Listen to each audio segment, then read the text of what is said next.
momento onde o mundo não consegue encontrar a paz e vive em desespero. Acabam se perguntando: onde encontrar a felicidade e a paz? É necessário que você aprenda a lidar com as situações do cotidiano com calma e equilíbrio, e não se deixe afetar pela conturbação do mundo. Pensando nisso, o pastor Fábio traz para você uma reflexão de paz para te motivar a ser uma pessoa mais feliz.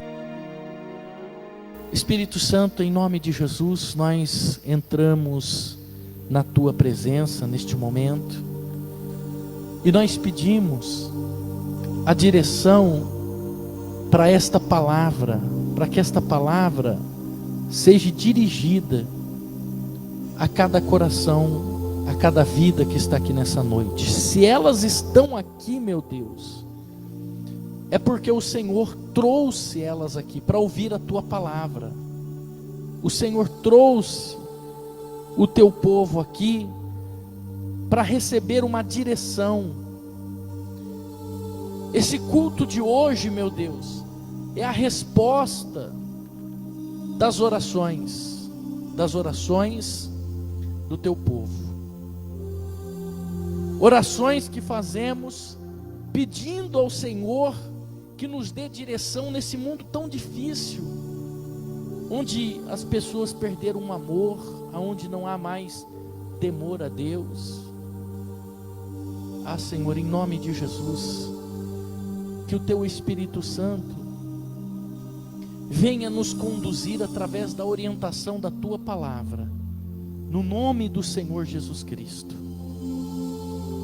para que possamos ser vencedores lá fora, e ao tomarmos as nossas decisões, possamos tomar com firmeza, sabendo que é o teu Espírito Santo nos conduzindo, e através da tua palavra, em nome do Senhor Jesus Cristo, Yehoshua HaMashiach, amém. Deus Rei e fiel, glória a Deus. Abra sua Bíblia no livro de 2 Crônicas, está no início da Bíblia. 2 Crônicas, capítulo 7, é onde Deus tem uma direção para nós hoje. 2 Crônicas, capítulo 7. Eu vou ler aqui na versão RA.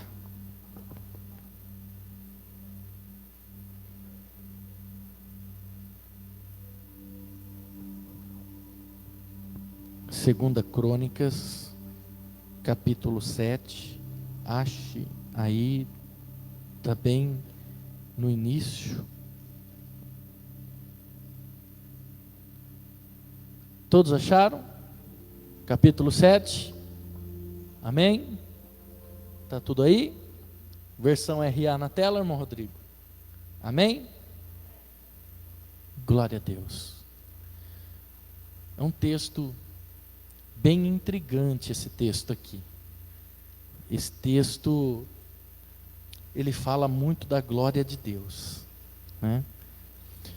Tendo Salomão acabado de orar, desceu fogo do céu e consumiu o holocausto e os sacrifícios. Desceu fogo do céu, consumiu os holocaustos e os sacrifícios. E a glória de Deus encheu a casa do Senhor, e os sacerdotes não podiam ficar dentro da casa do Senhor, porque a glória do Senhor encheu a casa do Senhor. Amém? Esse texto de 2 Crônicas, ele é um texto que ele me fez refletir muito, pensar muito, estudar muito. Eu prego desde os 7 anos de idade. Desde os 7 anos de idade, eu era chamado para pregar nos cultos infantis. Preguei muito em inúmeros congressos de jovens. E desde os 7 anos de idade, esse texto sempre me acompanhou, porque é um texto que fala da glória de Deus. Preguei em vários congressos de jovens, sempre dentro desse texto do capítulo 7. E esse texto eu passei a estudá-lo. Eu estudei esse texto por quase 20 anos, diga 20 anos. Eu estudei esse texto por quase 20 anos, porque esse texto, ele me deixou muito pensativo. Eu já fui escritor da escola bíblica, dos livros da escola bíblica. Então eu passei a escrever um livro de escatologia e me aprofundei em escatologia. Tanto que nós temos um manual de escatologia do tamanho folha A4, com quase 300 páginas na folha A4, que é um manual de escatologia. E esse texto foge de escatologia, não tem nada a ver com escatologia. Mas para se dedicar ao manual de escatologia, eu tinha que deixar algumas coisas paradas, mas esse texto, eu nunca deixei de pesquisar esse texto. Eu pesquisei o que os historiadores disseram, pesquisei o que Flávio José falou, já procurei em Champlin, já procurei em tudo quanto é manual bíblico que você possa entender, nas midrashes judaicas, para compreender esse texto. De 2 Crônicas, capítulo 7.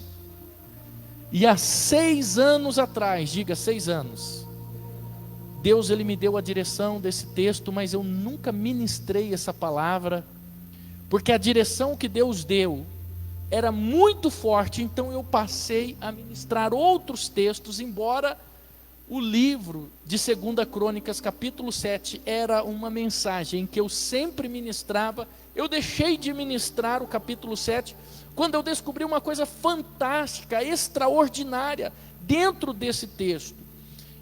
E, para compreender um texto que eu fiquei estudando, pesquisando quase 20 anos, eu precisei da ajuda do Espírito Santo, porque eu já tinha pesquisado muito, estudado muito, procurado em comentários judaicos das crônicas. Eu descobri que o livro de 2 Crônicas, ele é 1 Crônicas, 2 Crônicas, 3 Crônicas e 4 Crônicas. Então, esse livro que nós estamos lendo de 2 Crônicas, na verdade, ele é o livro de 4 Crônicas, porque 1 Reis e 2 Reis deveria ser 1 Crônicas, 2 Crônicas, depois 3 Crônicas e 4 Crônicas. É fantástico, é maravilhoso a história que esses 4 livros que temos na Bíblia, 1 Reis, 2 Reis, 1 Crônicas, 2 Crônicas, conta e revela para nós. Mas para tentar compreender esse texto, eu precisei muito, mas muito, muito mesmo, da ajuda do Espírito Santo para poder compreender. E para compreender esse texto, o Espírito Santo precisou me levar 40 anos antes desse episódio que está acontecendo no capítulo 7. Eu precisei voltar 40 anos dentro das Escrituras para compreender. O capítulo 7 está falando da glória de Deus, porque aqui nós temos no capítulo 7 uma inauguração, a inauguração do templo, o templo que Davi projetou, escreveu, desenhou, armazenou ouro, joias preciosas, e que Salomão colocou em prática esse templo. Foi Salomão quem construiu esse templo. Salomão, ele era muito prático, então ele constrói esse templo. E nesse capítulo 7, Deus, ele quebra o protocolo. Deus quebra um protocolo que era criado desde o início. Quando Deus vinha à terra, quando a presença de Deus descia sobre a terra, ele vinha sobre as asas dos querubins. Mas entre Deus e os homens havia uma nuvem que separava o homem de Deus e da terra, para que a presença de Deus não consumisse os homens e não consumisse a terra. Então, toda vez que Deus vinha sobre a terra, ele vinha sobre uma carruagem, sobre as asas de querubins, ele pisava sobre as asas de querubim, e uma nuvem, que a Bíblia chama de Shekinah, fazia uma separação entre Deus e o homem, porque a presença de Deus era muito forte, e se não houvesse essa nuvem, que eles chamavam de Shekinah, de uma separação, de um filtro, uma proteção entre Deus e o homem era consumido, e a terra também era consumida. Mas aqui no capítulo 7, Deus, ele quebra todas as regras, ele desce dos querubins e entra para dentro do templo. Tanto que quem estava lá dentro não conseguiu ficar lá, teve que sair para fora. Você imagina, a presença era tão forte que quem estava dentro do templo não conseguia ficar dentro do templo. Tem uma outra versão que diz que eles nem em pé conseguiam ficar. Então Deus quebra os protocolos e entra dentro do templo. A presença era muito forte e eles não conseguiam ficar em pé. E aí eu fiquei pensando, me pergunto o que eu fiquei pensando. O que fez Deus quebrar o protocolo? O que foi que atraiu a presença de Deus tão forte para dentro do templo? Foi uma casa bonita? Foi um templo bonito? Um templo que levou 7 anos para ser construído? Lindo, maravilhoso, você imagina. Aquele templo que o Edir Macedo construiu já é lindo, e é uma réplica. Imagina o verdadeiro, com toneladas de ouro, de joias preciosas, de prata, querubins, esmeraldas.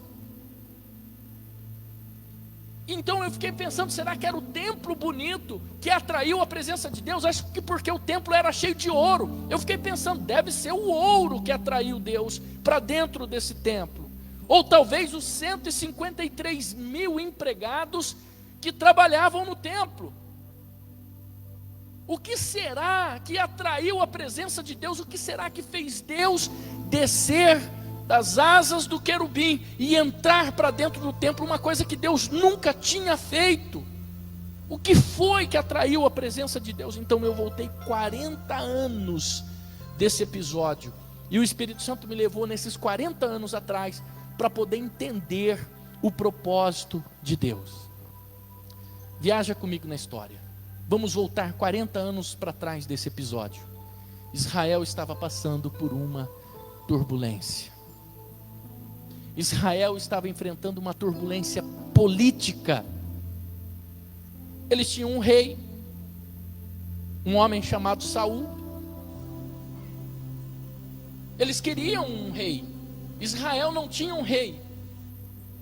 O trono de Deus era um trono teocrático. Era um trono, era uma nação governada por Deus. Quando Saul sai, assume Davi. E Davi não era um cara normal, não. Davi não era uma pessoa normal. Não era. Não era. Porque se Davi fosse normal, ele não fazia o que ele tinha feito. Ele era meio maluco, meio doido. Um homem que entrou na caverna de Adulão, pegou pessoas falidas, quebradas, mancos, coxos, doentes, e transformou aqueles homens em heróis de guerra. E a Bíblia diz que o menor valia por 100. Imagina se Davi era normal. Ele treinou aqueles homens para a guerra, para lutar. Diz que o melhor valia por 100. E o maior? Por 1000. Imagina Davi. Imagina o professor, o mestre. E Davi, quando ele assume o reino de Israel, ele pega um reino aparentemente perfeito. Era um reino rico, havia um trono, havia um palácio. Em Israel estavam os latifundiários mais ricos da época. Quando Davi assume Israel, Israel tem um exército poderoso, como eu disse. O menor valia por 100, o maior por 1000. Todas as nações temiam Israel, tinham medo de Davi e de Israel. A história de Israel se espalhava por todo o Oriente. E Davi assume um trono lindo, bonito, rico, completo, mas não perfeito. O trono não estava, para Davi não estava perfeito, porque um homem comum, um homem normal, que ele entra dentro de um templo, de um palácio assim, o que ele ia pensar? Bom, está tudo em dia, as contas estão pagas, nós temos ouro, riqueza armazenadas, nós temos ouro, temos aqui uma grande plantação, somos os maiores latifundiários da época, então está tudo bem, é sentar e governar. Só que Davi, quando ele senta no trono, ele percebe que tem alguma coisa errada, porque ele não é normal, ele não é comum.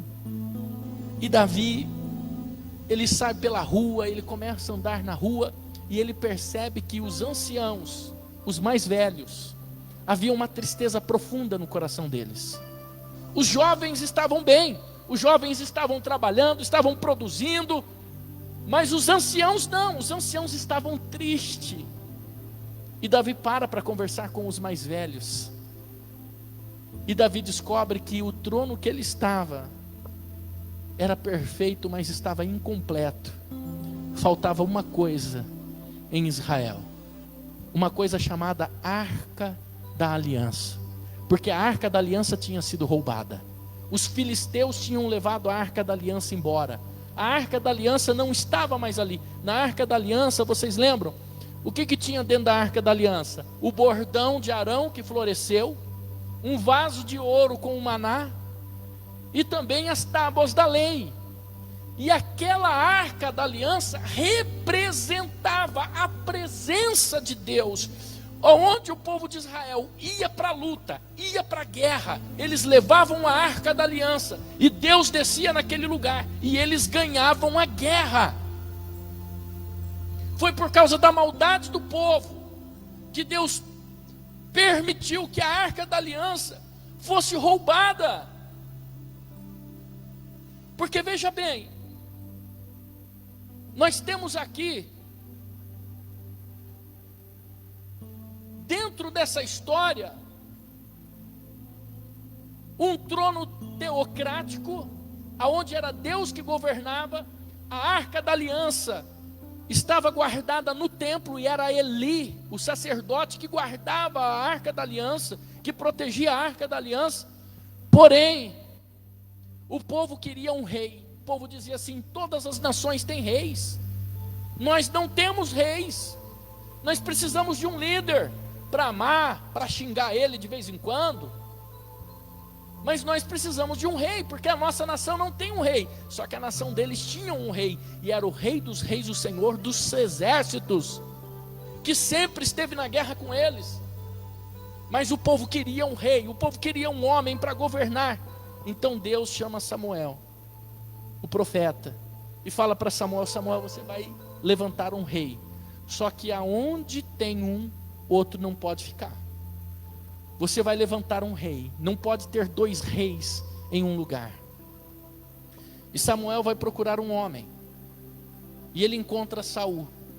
E a Bíblia diz, não sei se é 1 Reis capítulo 16, que quando Samuel, acho que é 1 Samuel 16, Samuel, ele foi até o meio do povoado, e ele encontrou um homem, o mais bonito.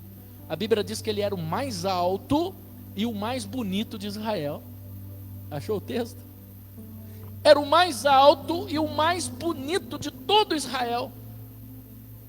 Samuel tinha esse problema. Samuel era um homem de Deus, mas ele tinha um problema de olhar para o lado de fora. E quando ele escolhe Saul, ele escolhe o homem mais alto e o mais bonito de todo Israel. O senhor percebe que o senhor nunca ia ser rei. É por causa da altura, poxa vida.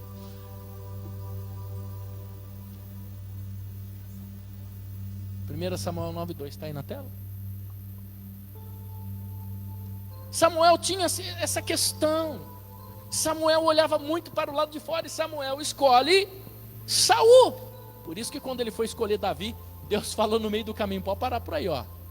Você não vai mais olhar para o lado de fora, você vai olhar para o lado de dentro.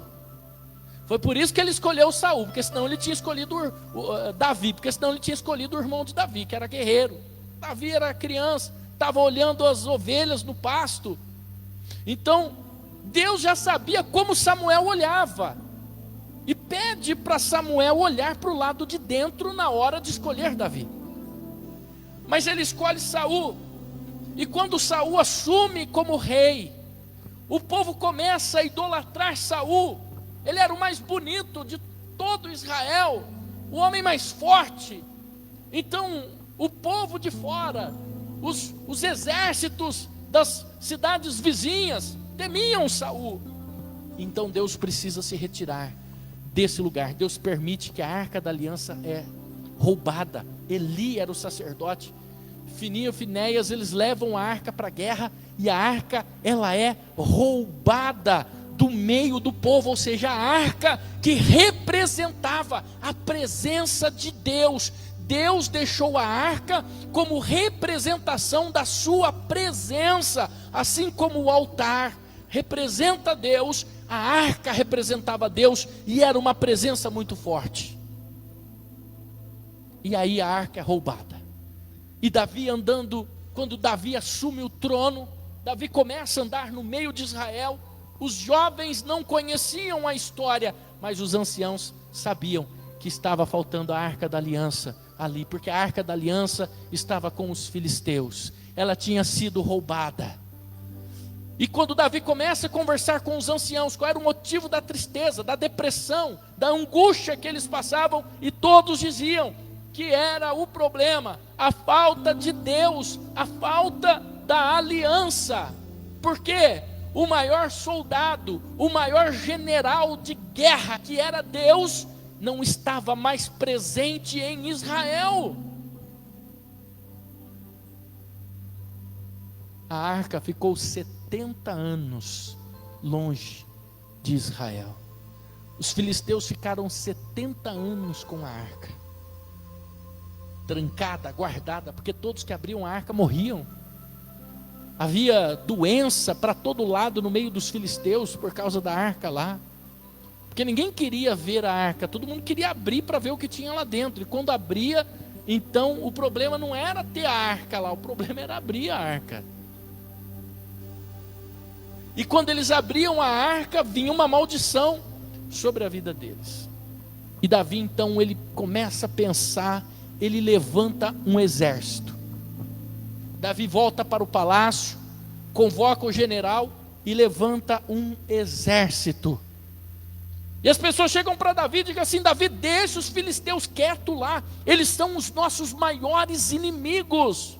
É como se os Estados Unidos quisessem provocar a Rússia.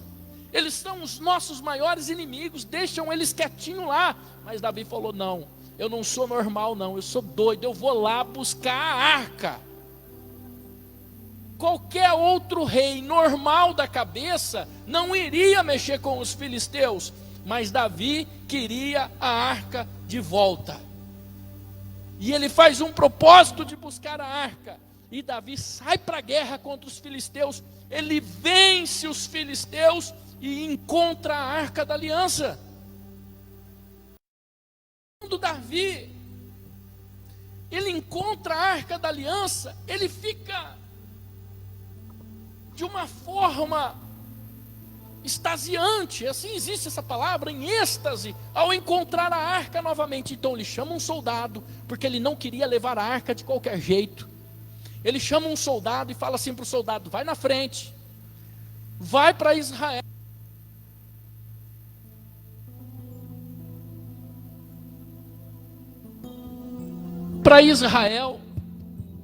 procura uma das minhas esposas, uma chamada Milca, porque Milca era filha de Saul, vivia no palácio, tinha sangue azul, entendia tudo de festa, entendia tudo de organizar uma festa. Davi manda procurar Milca, para que Milca preparasse Jerusalém para a chegada do rei. Mas ele não disse que tinha encontrado a arca, ele só disse que o rei estava voltando, e que era para Milca preparar um banquete, uma grande festa, era para preparar Jerusalém, era para que os músicos, os levitas estivessem a posto para tocar, cantar exaltar a Deus, porque o rei estava voltando da guerra.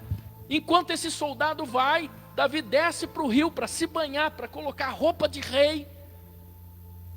Ele então coloca a arca da aliança em cima de um carro de boi, com ele a bandeira dos filisteus, arrastando pelo chão como sinal de derrota, uma bandeira com metade homem, metade peixe, que era o deus Dagon, que os filisteus adoravam. Agora era uma bandeira de vergonha sendo arrastada pelo chão, e Davi carregando com ele a bandeira de Israel, um leão, que era o leão da tribo de Judá. E está ali aquele exército, carregando a arca, em cima de uma carroça de boi. De repente Davi para, e vê que tem alguma coisa errada. Ele falou, não, porque o rei ia na frente. Quando o rei voltava com o exército da guerra, o rei ia na frente, e os soldados iam atrás acompanhando o rei. Era o rei que ia na frente carregando uma bandeira do seu exército, a bandeira vitoriosa. O rei ia na frente e os soldados atrás, os súditos atrás. Davi para e ele fala assim, não, tem alguma coisa errada aqui. Passa a arca na frente, porque o rei é quem tem que ir na frente. Eu não sou rei maior do que esse. Coloca a arca na frente. E Davi manda colocar a arca da aliança na frente. E a arca da aliança, ela começa então, ela assume a posição do rei Davi, e ela começa a ser transportada no carro de boi na frente. De repente, o boi tropeça, e um soldado, vendo que a arca estava escorregando para cair, esse homem chamado Uzá, ele se joga na frente para segurar a arca. Só que quando ele se joga, a tampa da arca se abre, e aquilo que sai da arca consome a carne dele. Entenda, Uzá não fez por mal, Uzá não era uma pessoa ruim, Uzá salvou Israel e o exército de Davi, porque se aquilo que caiu sobre Uzá cai sobre a terra, todo aquele exército seria fulminado, estariam mortos. Aí Davi pensou, parou. Davi mandou tirar os bois, Davi mandou sacrificar os bois a Deus, e Davi teve uma ideia. Ele fala assim, a presença de Deus é muito forte, a presença de Deus é muito grande nessa arca, nós não podemos só simplesmente transportar essa arca. A partir de agora, cada 6 passos que nós dermos, no 7º a gente sacrifica um boi. Meu Deus, faltava quase 18 quilômetros, a cada 6 passos sacrificar um boi. Olha só como Davi não era uma pessoa normal, gente, entenda isso. A normalidade nos leva a viver o que todo mundo vive. Davi percebeu que a presença de Deus estava dentro daquela arca. Então Davi diz o seguinte, a partir de agora, cada 6 passos que nós dermos, nós vamos parar para fazer um sacrifício a Deus. E iam eles, 1, 2, 3, 4, 5, 6, paravam, traz um animal aqui, vamos sacrificar esse animal para Deus. A cada 6 passos, um animal era sacrificado. Você imagina o povo lá em Jerusalém esperando Davi chegar, porque Davi tinha mandado um soldado na frente, preparar Jerusalém, para que acontecesse o maior de todos os maiores banquetes, a maior festa de todas. Agora Davi leva uma temporada, da onde está, para chegar até Jerusalém. Eu imagino que as pessoas que estavam ali esperando o rei voltar, já se cansaram, sentaram, outras dormiram, outras voltaram para casa, outras nem acreditavam mais que Davi viria. Olha, alguma coisa aconteceu no meio do caminho e eles morreram, sofreram uma emboscada, porque Davi não chega nunca. Ele levou uma temporada para chegar até Jerusalém. Imagina o povo aguardando, imagina a Milca, a revolta dessa mulher. Mandou eu arrumar tudo, fiz tudo para ele, agora cadê Davi? Está tudo bonitinho, os levitas estão lá com as buzinas, o chofar, e Davi não chega. Uma temporada, Até que um belo dia o atalaia sobe em cima do muro e com a luneta dele, ele vê longe uma manchinha de gente e sobre ele uma bandeira, e sobre a bandeira o leão da tribo de Judá. Então o atalaia manda tocar as cornetas, as buzinas e avisar que Davi estava chegando. Só que quando os portões de Jerusalém se abrem, ao invés de Davi entrar, o que entra era a arca da aliança. Alguns não sabiam nada que estava acontecendo, ninguém entendia nada, mas os mais anciãos, os mais velhos, quando viram a arca entrar em Jerusalém, caíram no chão, se prostraram, rasgaram as suas roupas e começaram a adorar a Deus, porque sabia que Deus estava naquele lugar, que Deus estava voltando para Jerusalém. Deus estava voltando para aquela cidade, Deus estava voltando para Israel. Quando Davi entra em Jerusalém, ele não sobe no palanque. Imagina Milca olhando para ele: preparei tudo isso daqui, o rei vai subir aqui e dar um discurso. O rei não sobe no palanque. Você lembra que eu disse que Davi não era normal? Sabe o que Davi faz? Ao invés de subir no palanque, Davi tira suas roupas de rei, tira sua coroa, ele fica nu. Era doido. Ele pega a estola sacerdotal, ele veste a estola sacerdotal,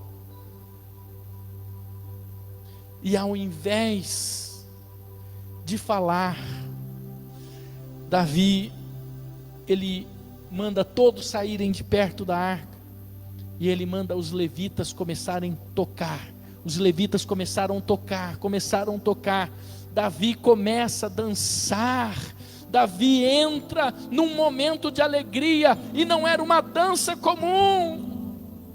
Davi coloca uma mão para trás e começa a dançar diante da arca.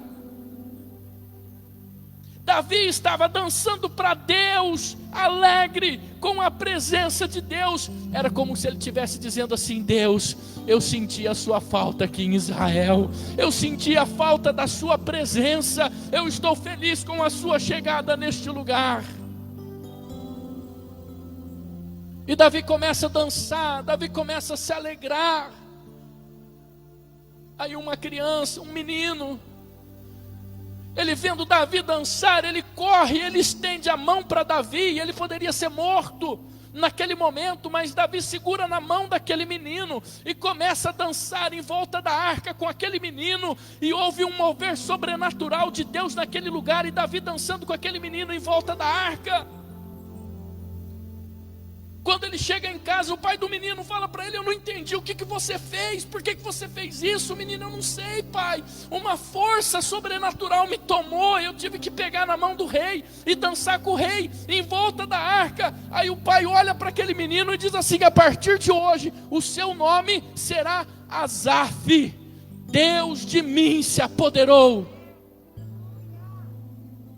A partir de hoje o seu nome será Asaf, porque significa Deus de mim se apoderou. Nasce Asaf naquele momento. Mas o que isso tem a ver com Salomão, pastor? O que isso tem a ver com a história de 2 Crônicas capítulo 7? Vamos voltar 40 anos agora, de volta, para a época de 2 Crônicas capítulo 7. Salomão não era espiritual. Davi era um homem espiritual. Davi era um homem de oração. Davi era um homem que colocava a estola sacerdotal. A Bíblia diz que Davi, ele era profeta. Ele falava com Deus, ele conversava com Deus. Salomão não. Salomão era um homem prático. Ele era inteligente.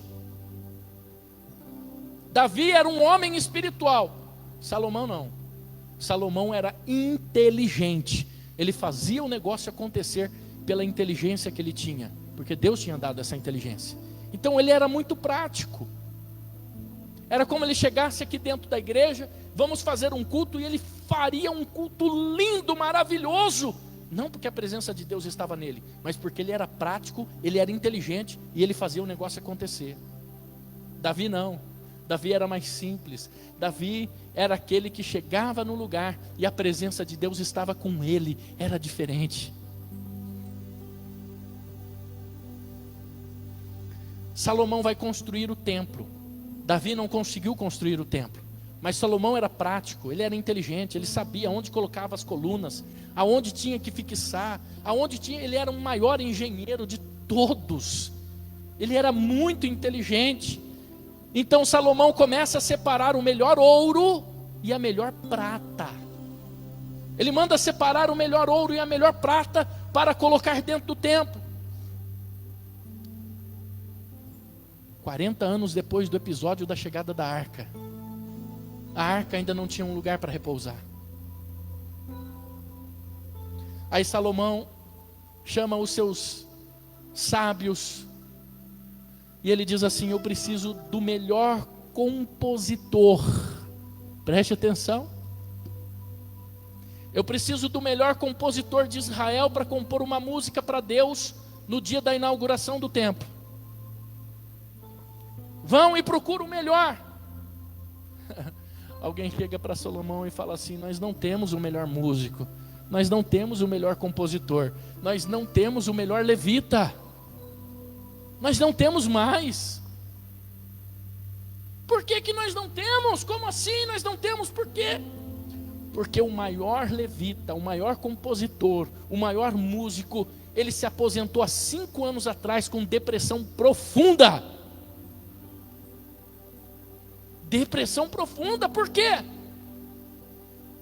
Porque ele ama o templo, ele ama a casa de Deus e não tem casa de Deus. Aí Salomão pensa. Então procura um outro igual a ele, ora. Se esse está aposentado, se esse já jubilou, porque os levitas com 50 anos de idade, ele podia se aposentar, ele podia ser jubilado. Então vai e procura outro igual a ele. Mas rei, não tem ninguém igual a ele. O que eu posso fazer? Não tem ninguém.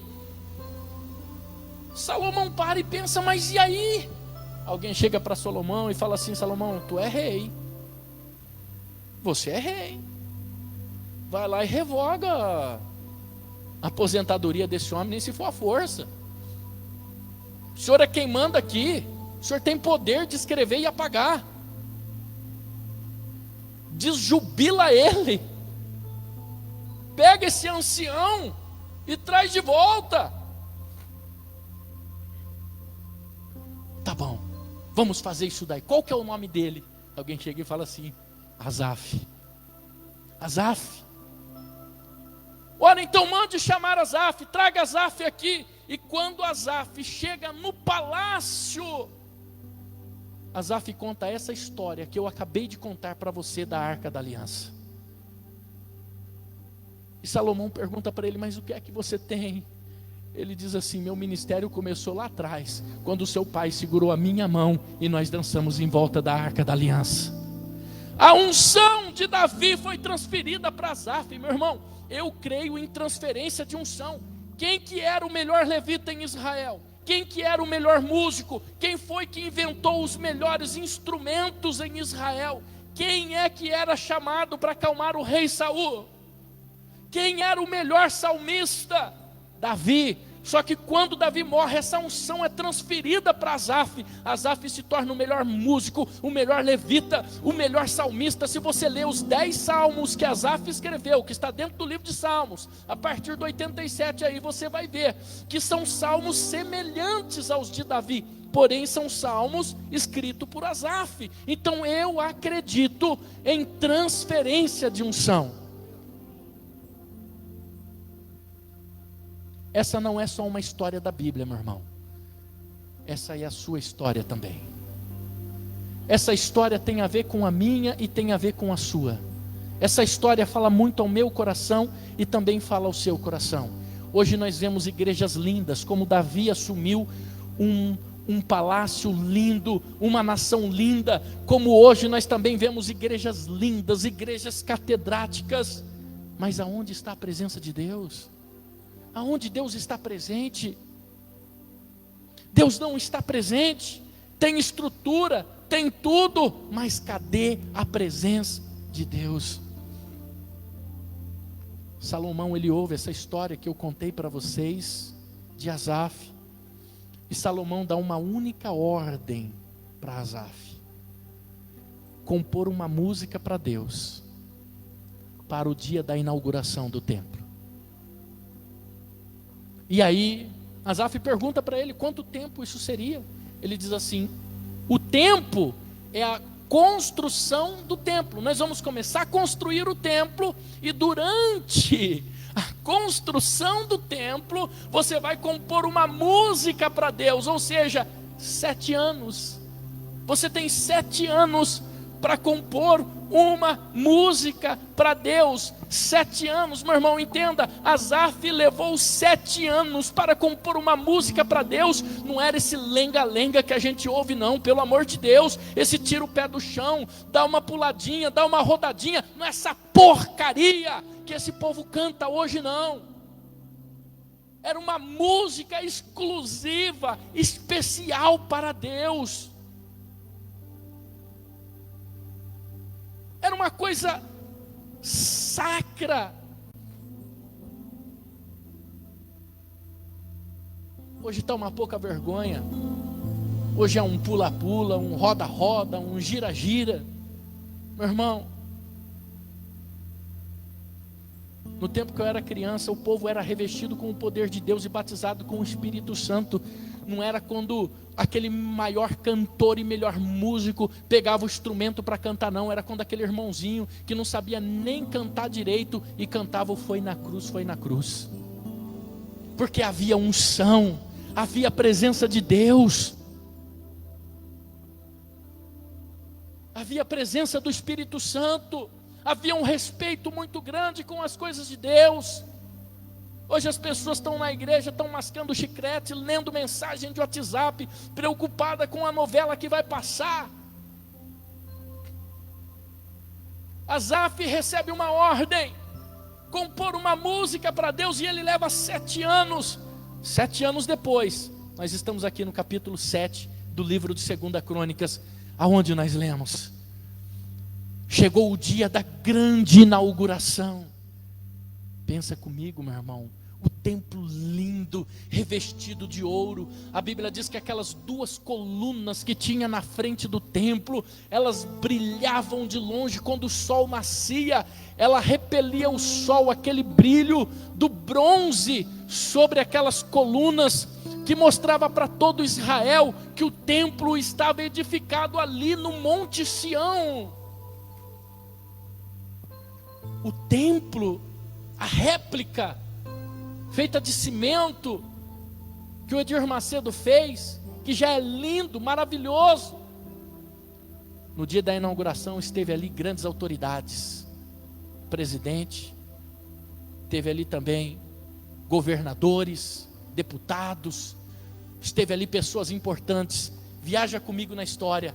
Nós chegamos aqui na inauguração do verdadeiro templo de Salomão. Salomão está inaugurando o templo. Imagina, parando na frente do templo, aquelas lindas carruagens, reis que tinham aliança com Israel, que vinham de todos os lados, pessoas que traziam ouro, presentes, dádivas para Deus, pessoas importantes.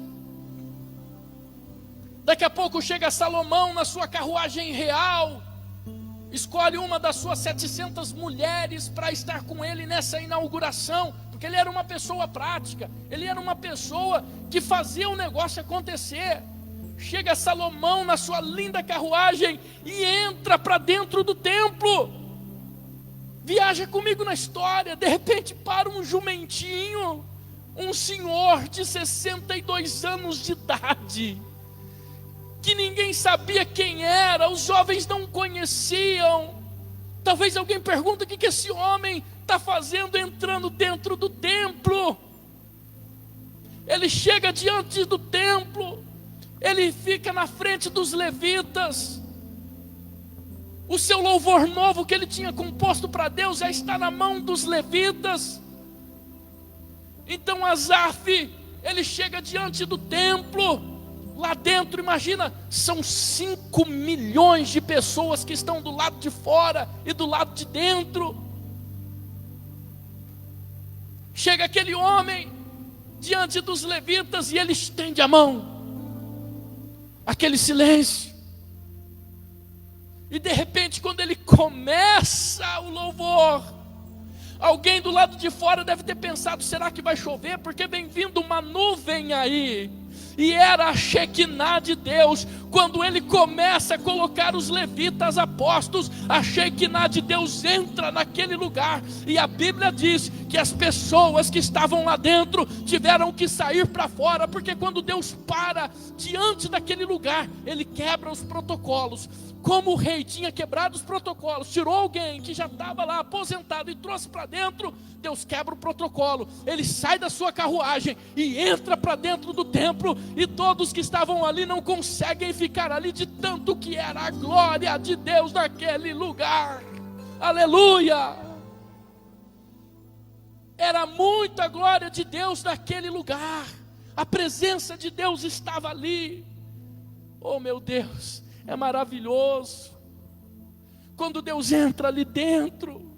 Eu imagino Deus pensando: eu tenho saudades de Davi, aquele guerreiro segundo o meu coração, mas como Davi não está aqui, tem alguém que recebeu a unção dele. Asaf está aqui nesse lugar, então eu vou entrar lá dentro. Ninguém vai ficar, mas Asaf vai ficar, porque eu vou ouvir a música que ele compôs para mim. Aleluia! Oh, glória a Deus! Irmãos, entenda uma coisa nessa noite: existem homens e mulheres que são capazes de tirar Deus do céu e trazer aqui para a terra. Sabia disso? Existem homens e mulheres que são capazes de tirar Deus lá do trono e trazer Ele aqui para a terra. A intimidade com Deus é tão grande que quando essas pessoas tomam um microfone, por exemplo, Deus desce na terra e o mover dele acontece. Aleluia! A glória de Deus invadiu aquele lugar. A glória de Deus tomou conta daquele lugar. A unção de Deus tomou conta daquelas pessoas. Foi maravilhoso. Eu imagino um povo glorificando, adorando a Deus. Eu imagino aquele povo vendo Deus voltando para Israel, e eles sabiam que seria um período onde Deus estaria com eles mais uma vez. Gostaria que você ficasse em pé nessa noite. Deus tem um recado para você nessa noite. Deus está dizendo assim para você: me leve de volta para dentro da sua casa. Eu quero entrar para dentro da sua casa novamente. Eu quero fazer parte da sua casa. Eu quero entrar dentro do seu lar novamente.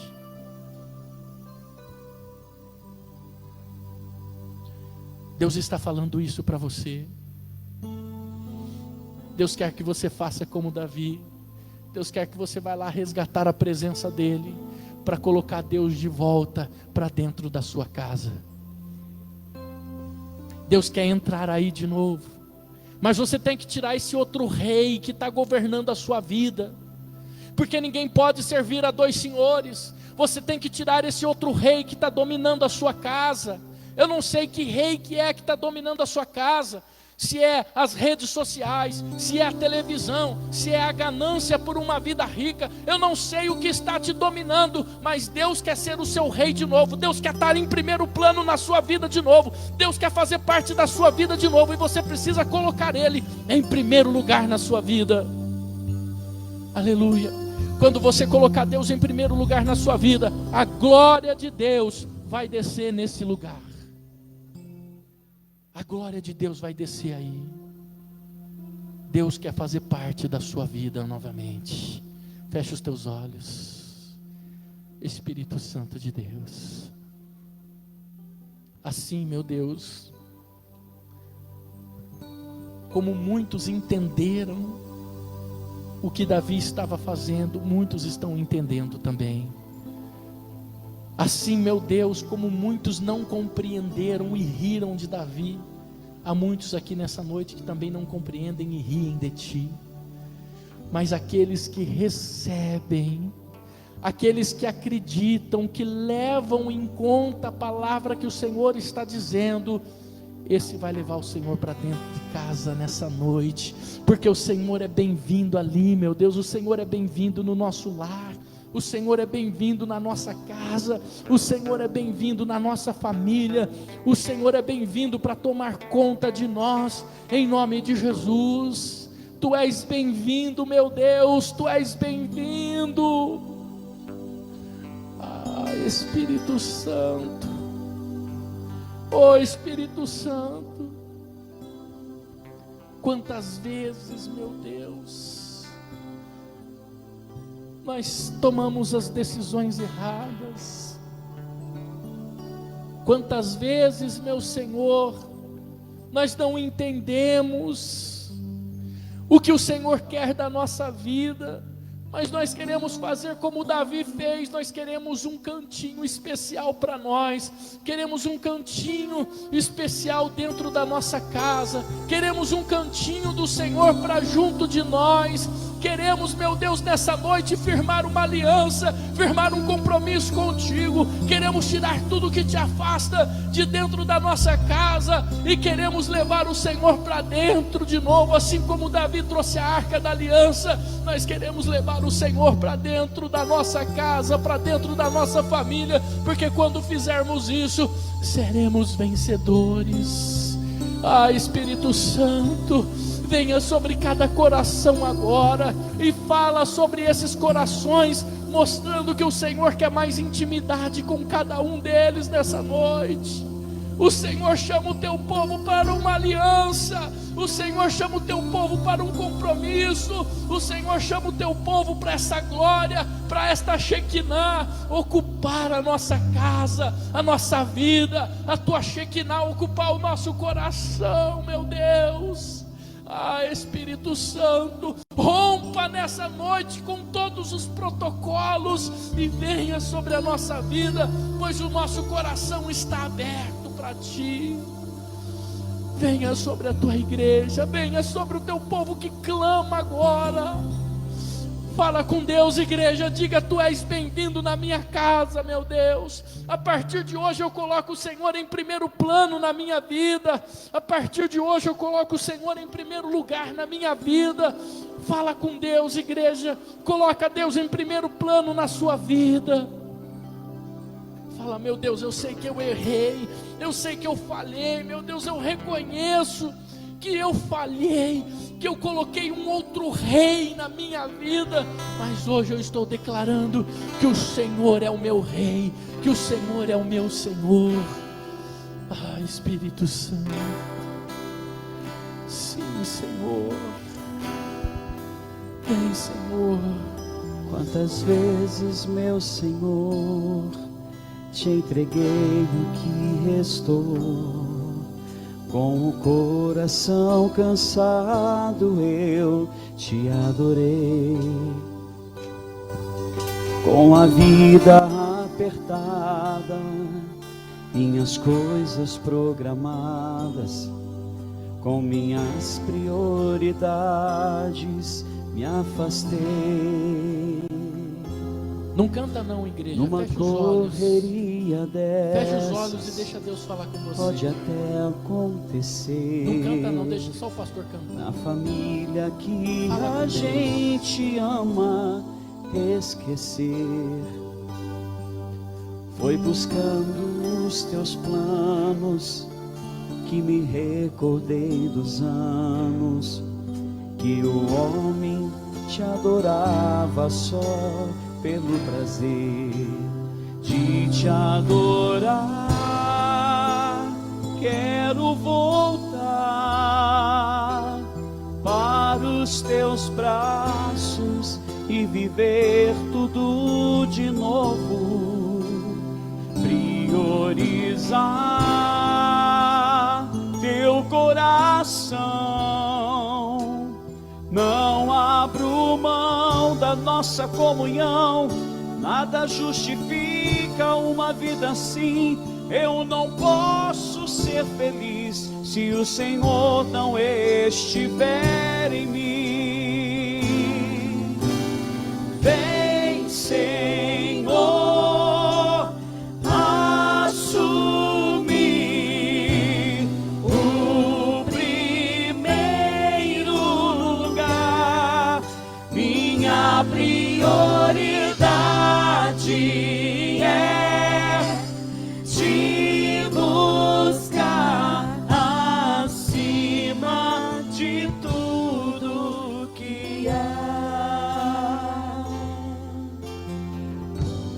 Se Deus estiver falando com você, você que precisa de uma aliança, um compromisso mais firme com Deus. Se você vê que você estava tão distante de Deus, e você que queira dar um passo e fazer uma aliança com Deus nessa noite, sai do seu lugar, vem aqui na frente. Eu quero ungir você, quero derramar unção sobre a sua vida. A presença de Deus arde nesse trono, a presença de Deus arde aqui no altar dele. Se você quer refazer a sua aliança, sai do seu lugar e vem aqui, eu quero orar por você. Coisas que não necessitam ficam pra depois. Eu só quero te adorar, por inteiro te adorar. Não vou mais te entregar o tempo que sobrar. Aqui estou, quero voltar para os teus braços e viver tudo de novo. Priorizar